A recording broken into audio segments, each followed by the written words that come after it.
Si narra che tra piante e umani possano verificarsi delle sincronicità. Secondo la tradizione magica, infatti, alcune piante avrebbero il potere di trovarsi al posto giusto, nel momento giusto.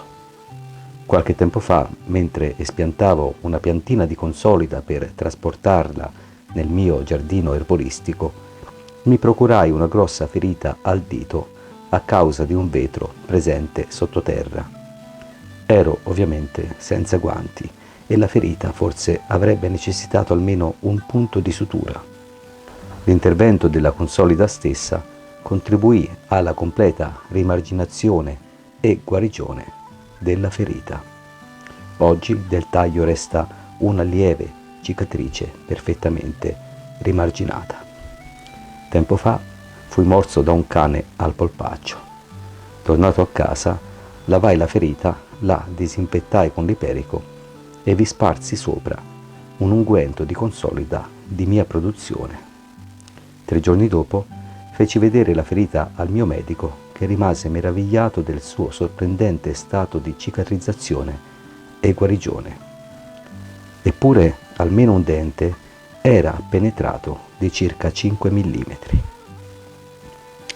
Al tempo d'oggi esistono fortunatamente validi presidi medici in grado di intervenire su ferite e fratture. Vale tuttavia il principio secondo cui ciascuno può essere medico di se stesso, soprattutto in caso di emergenza e di lontananza dei presidi medici stessi. Porto quindi sempre con me alcune erbe di primo soccorso quando mi avventuro nella natura brada. Tra esse non manca mai un preparato di consolida. Il nome scientifico della pianta è Symphytum e deriva dal greco symphuo, con significato di io riunisco, rimargino. Lo stesso nome volgare della pianta, consolida, deriva dal verbo consolidare, proveniente dal latino cum solidare, ovvero unire, assodare, saldare. Abbiamo visto altre volte che i nomi delle piante non sono quasi mai casuali e spesso svelano i poteri delle piante stesse, secondo la tradizione e talvolta secondo anche la scienza. Ai margini degli antichi campi di battaglia vi erano presidi adibiti alla cura dei feriti. Tra le varie cose non mancavano mai delle garze pronte per essere imbevute della massa vischiosa prodotta dalle radici di consolida, una sorta di cera da apporre attorno alle ossa fratturate. Secondo quanto riferisce Plinio il Vecchio, la stessa massa vischiosa della pianta sarebbe stata in grado di riunire anche le grosse ferite.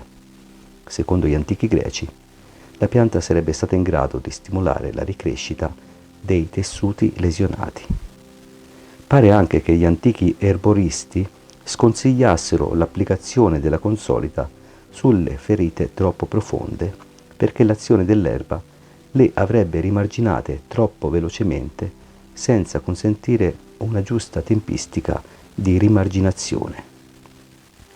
Molti test clinici moderni hanno supportato l'efficacia della consolida contro il mal di schiena, le distorsioni, il dolore e nell'aumento della mobilità delle ginocchia.